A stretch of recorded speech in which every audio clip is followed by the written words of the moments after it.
और रेप पीड़िता की मौत के मामले में बड़ा अपडेट अपने दर्शकों को बता दें कि पुलिस अधीक्षक दिगंत आनंद का बयान इसमें सामने आया है।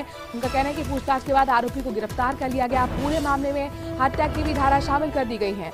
पीड़िता के परिजनों से जोधपुर में वार्ता का दौर चल रहा है। परिजनों की मांग पर उच्च अधिकारियों से बातचीत चल रही है। मामले में एक ही नामजद आरोपी है। वही पूरे मामले की चल रही जांच पड़ताल को लेकर उनका कहना है कि गंभीरता से हम जांच कर रहे हैं।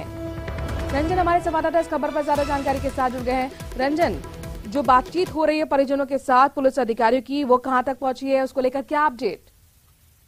जी, बताना चाहूंगा कि लगातार इस मामले को लेकर के साथी समाज के जो लोग हैं वो वहाँ महात्मा गांधी अस्पताल में लगातार मौजूद हैं और उसके अलावा पुलिस के अधिकारी भी वहां पहुंचे हैं, प्रशासनिक अमला भी वहां पहुंचा है। और इस पूरे मामले को लेकर के थोड़ी देर पहले बाड़मेर के जो सांसद है कैलाश चौधरी, वे भी यहाँ आए थे और इस पूरे मामले में जो पीड़ित पक्ष है उन्होंने अपनी मांगे रखी है। इस मामले में ज्ञापन भी दिया है और उसमें 1 करोड़ रुपए आर्थिक मुआवजे की मांग की गई है। और उसके अलावा जिस तरीके से जो परिवार है उस परिवार में एक सदस्य के लिए सरकारी नौकरी की मांग की गई है। जैसे जिस जानकारी सामने आई है उसके तहत ये बात बताई जा रही है कि पीड़िता के परिवार में 4 बच्चे हैं। उन बच्चों के लालन पोषण की जो जिम्मेदारी है, आगे की जो जिम्मेदारी है, उसको देखते हुए ये सारी मांगे रखी जा रही है। और इसको बात को लेकर के जो सासी समाज का प्रतिनिधिमंडल है वो बात कर रहा है। यहाँ जो सासी समाज के एक जनमान्य जो नेता है कतराराम देशबंधु, वो भी यहाँ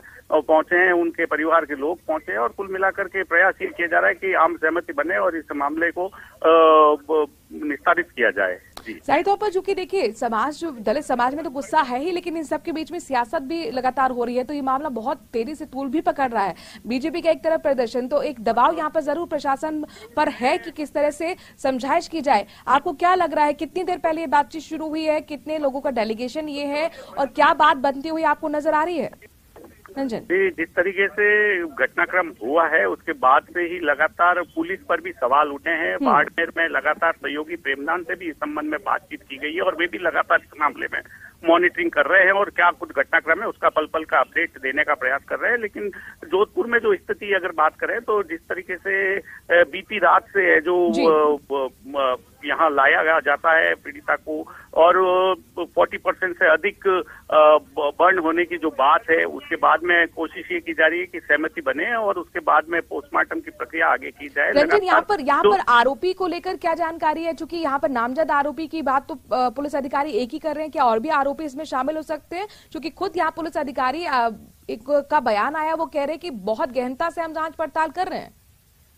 जी, हालांकि विविध जो पहलू हैं इस मामले से जुड़े उसको लेकर के गहन पड़ताल जारी है, लेकिन जो ताजा जानकारी मिली है और जिस तरीके से मोटे मोटे रूप से अगर बात की जाए तो इस पूरे मामले में एक युवक के शामिल होने की बात है। एक युवक की संलिप्तता कहीं पाई जाई है और उसको पुलिस ने डिटेन करने के बाद हिरासत में लिया और गिरफ्तार भी करने की बात सामने आ रही है और पुलिस इस मामले में तह तक जाने का प्रयास कर रही है कि चलिए रंजन, नजर बनाए रखिएगा। बहुत महत्वपूर्ण ये बैठक कही जा सकती है। मीटिंग शुरू हो गई परिजनों के साथ, प्रदर्शनकारियों के साथ और समझाइश की कोशिश पुलिस अधिकारियों की, क्योंकि परिजन का साफ तौर पर कहना है कि पहले हमारी मांगे मानिए, हमें न्याय दीजिए और इसी के बाद हम शव को हाथों में लेंगे।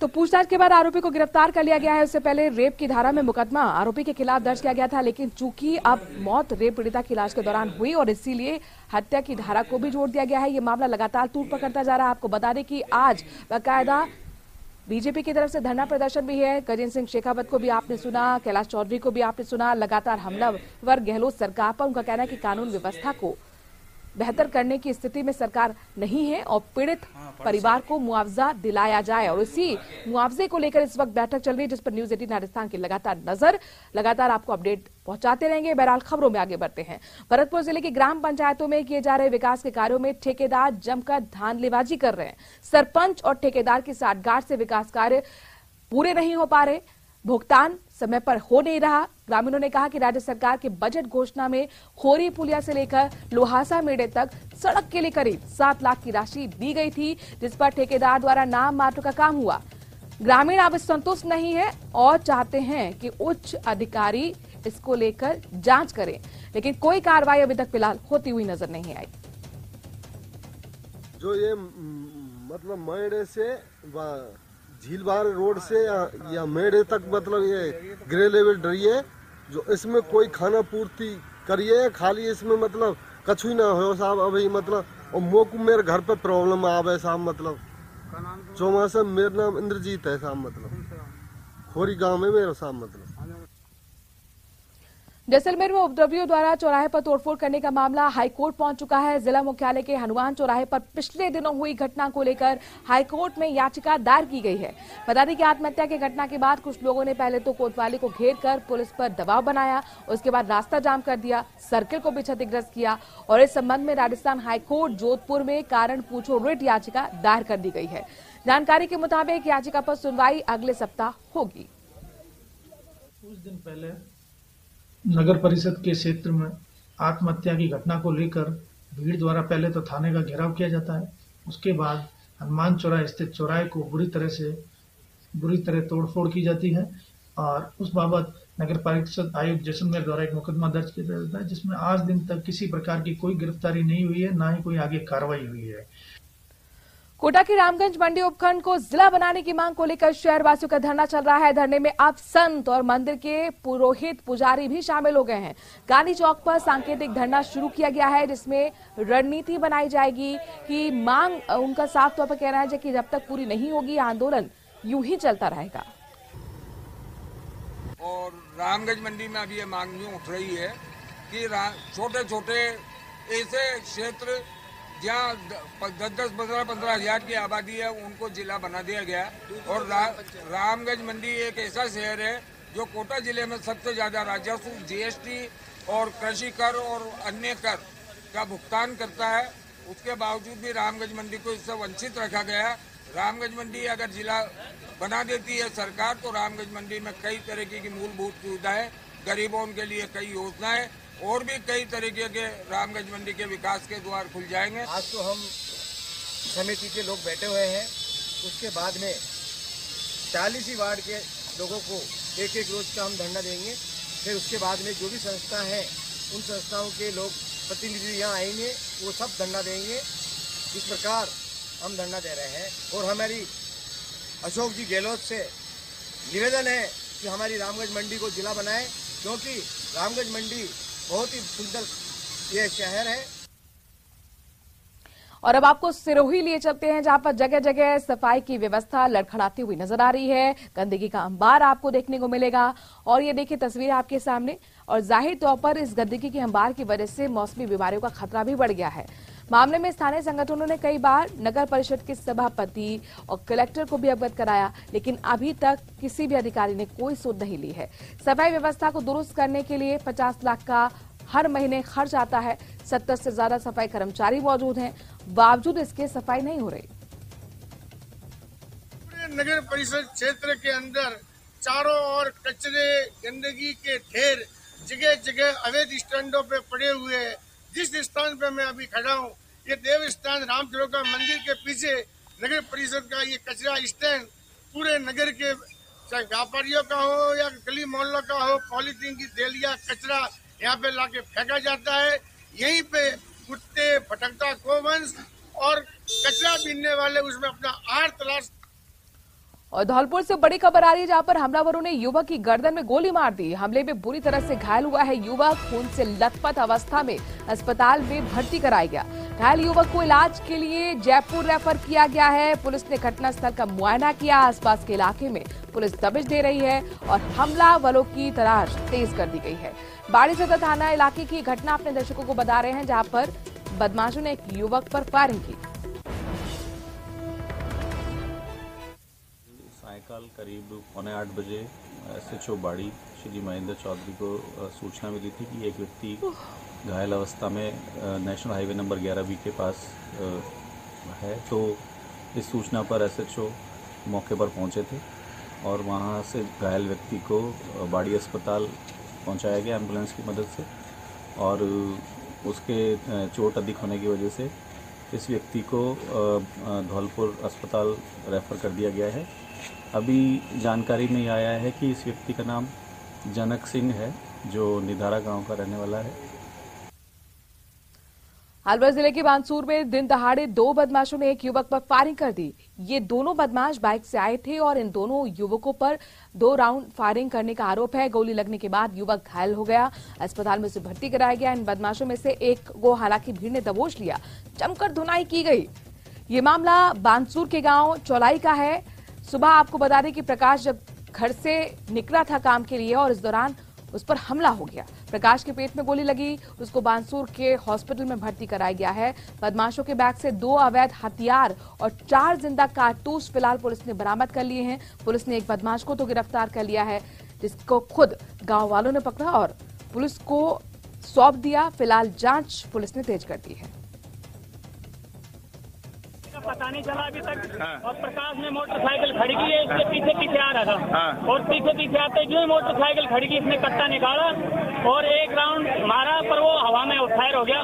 दूसरा राउंड लोड किया, उसके बगल में लगी। किसका? वो कौन था? प्रकाश यादव।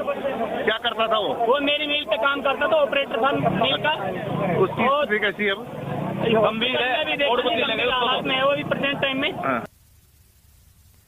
और जालौर के रानीवाड़ा से दर्दनाक खबर है, जहां पर आग के तांडव में 2 मासूम बच्चे जिंदा जल गए। दोनों बच्चों की दर्दनाक मौत हो गई। घटना की जानकारी पाकर पुलिस भी मौके पर पहुंची। आग के कारणों का हालांकि अब तक खुलासा नहीं हुआ है। तो ये बेहद दर्दनाक खबर अपने दर्शकों को बता रहे हैं जालौर के रानीवाड़ा में, जहां पर आग का तांडव देखने को मिला और इस आग की भेंट चढ़ गई 2 बच्चियां। 2 मासूम बच्चियों की जिंदा जलने से मौत हो गई है।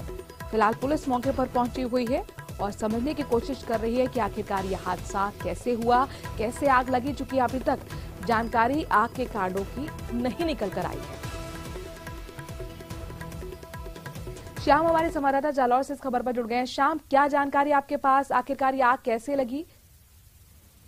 देखिए, ये कर्ज किसान का कर्ज हुआ था। वहां पर जो किसान था वो खेत में काम कर रहा था। इस दौरान अचानक पीछे छपरे में आग लगने से 2 मासूम बच्चियां जिंदा जल गई और उनकी मौत हो गई।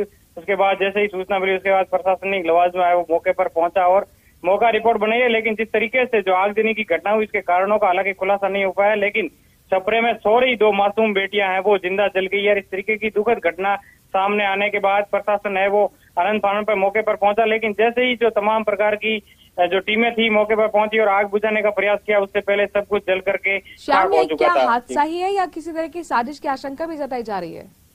देखिए, इस तरीके की कोई साजिश नहीं है, क्योंकि ये अचानक आग लगी थी। इस तरीके का मौके पर पहुंचे जो टीम थी उनका ये कहना है। लेकिन जिस तरीके से जो घटनाक्रम हुई है, उसके बाद में तमाम तरीके से वो जांच पड़ताल है वो भी की जा रही है। तमाम जानकारी हम तक पहुंचाने के लिए। और चूरू से बड़ी खबर है, जहां पर अपराधियों के खिलाफ पुलिस का एक्शन देखने को मिला है। अपराधियों के खिलाफ धरपकड़ की कार्रवाई चल रही है। चूरू सर्किल में आपको बता दें कि 60 बदमाशों को पकड़ा गया है। 100 जगह दबिश दी गई, 60 लोगों को पकड़ा गया। हाईवे पर संदिग्ध होटल और ढाबे भी चेक किए गए। हार्डकोर बदमाशों को गिरफ्तार किया गया है, यानी कि जो 60 बदमाशों को पकड़ा गया है उसमें हार्डकोर बदमाश भी हैं। और ये बड़ा एक्शन लगातार पुलिस का चल रहा है अपराधियों के खिलाफ, एक अभियान धरपकड़ का, और इसी में 100 जगह दबिश देकर 60 बदमाशों को पकड़ा गया, जिसमें हार्डकोर बदमाश हैं जो हत्या और इसके साथ साथ अपहरण जैसी वारदातों में शामिल हैं।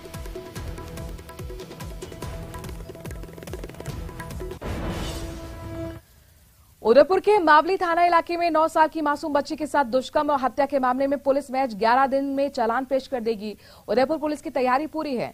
11 अप्रैल को कोर्ट में आरोपी कमलेश के खिलाफ चालान पेश किया जाएगा। पुलिस के मुताबिक तैयार की गई फाइल में गंभीर धाराएं लगाई गई हैं, जिसमें फांसी तक की सजा का प्रावधान भी है।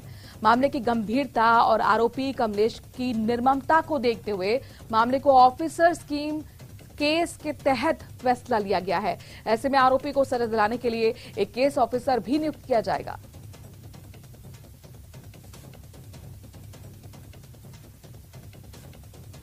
तो आपने देखा था इस मामले को लेकर किस तरह से ग्रामीणों ने मोर्चा खोल दिया था पुलिस प्रशासन के खिलाफ, और उनका कहना था कि फांसी की सजा से कम आरोपी के खिलाफ कुछ भी मंजूर नहीं, और इसके लिए 11 दिन में तैयारी पुलिस की पूरी है। चालान पेश किया जाएगा 11 दिन के अंदर कोर्ट में, और जाहिर तौर पर एक मजबूत ठोस यहां पर केस बनाने की तैयारी, ताकि किसी तरह से भी आरोपी बच ना पाए।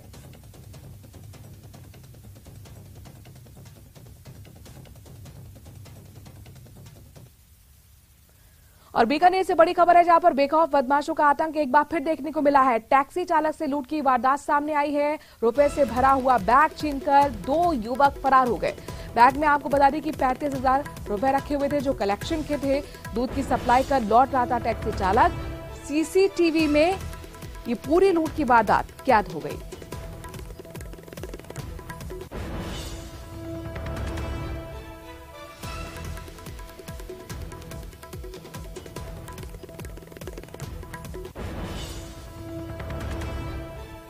सीसीटीवी का फुटेज आप देख सकते हैं, जहां पर बेखौफ बदमाशों का आतंक एक बार फिर देखने को मिला है। टैक्सी चालक से रुपयों से भरा हुआ बैग छीनकर 2 बदमाश फरार हो गए।